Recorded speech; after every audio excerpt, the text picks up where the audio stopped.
Le peloton entre en France aujourd'hui avec une arrivée à Longwy après 212 km au départ de Verviers en Belgique et un long passage au Luxembourg.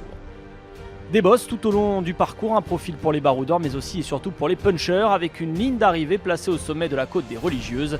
Une montée de 1,6 km à près de 6% de pente moyenne mais avec une rampe au pied à plus de 10%. Déjà, de premiers écarts entre les favoris, Geraint Thomas va-t-il tenter de conserver son maillot jaune ou va-t-il rouler pour Chris Froome? Telles sont les interrogations avant ce troisième rendez-vous du Tour 2017.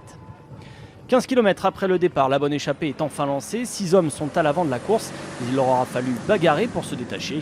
On retrouve Nils Politt, Adam Hansen, Nathan Brown, Frédéric Braquette et les deux Romains, Hardy et Sicard.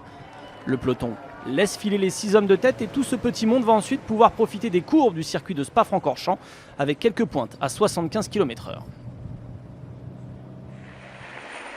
Au fil des kilomètres, l'échappée ne parvient pas à creuser l'écart avec le peloton et Politt réveille tout le monde et tente sa chance dans la côte de Wiltz. Seul Nathan Brown parvient ensuite à prendre la roue de l'Allemand. Et Nathan Brown va lui rendre l'appareil quelques kilomètres plus loin dans la côte d'Ershoff. Son ambition, garder le maillot à poids au sein de l'équipe Cannondale. Brown va ensuite se relever pour attendre ses compères d'échappée. L'écart, lui, a grimpé à 2 minutes 30 pour les hommes de tête. Mais à 60 km de l'arrivée, 3 hommes faussent compagnie au peloton pour tenter de rejoindre l'échappée. 3 hommes qui possèdent déjà un coéquipier à l'avant. Il y a Thomas de Gendt, Pierre-Luc Périchon et Lilian Calmejane.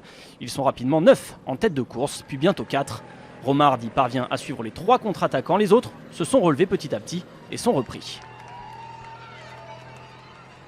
Lilian Calmejane sera le dernier à résister au peloton, mais lui aussi est repris à 10 km de l'arrivée. La bagarre entre les punchers aura bien lieu si les Porte, Contador et autres grimpeurs se montrent en début d'ascension pour prendre une place préférentielle.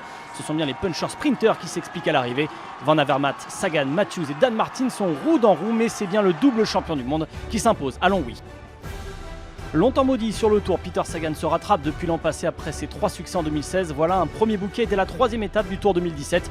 Son 8e sur les routes du Tour de France, le quintuple vainqueur du classement par points signe une 7e victoire cette saison. Ce n'était pas facile, il y avait un vent très fort, un final compliqué et beaucoup de nervosité dans le peloton.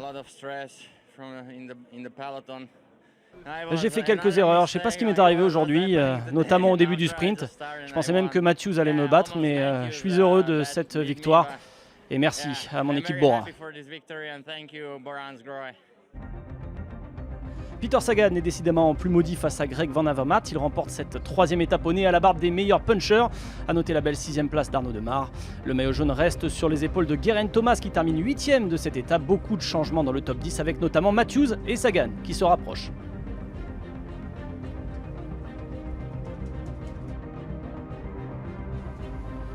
Demain, nouvelle étape de plus de 200 km jusque Vittel. Nouvelle possibilité de briller pour les sprinteurs avant d'entrer dans le dur avec la planche des belles filles au menu mercredi. Le poids de la course devrait donc échoir aux équipes de sprinteurs qui devront maîtriser les baroudeurs entêtés.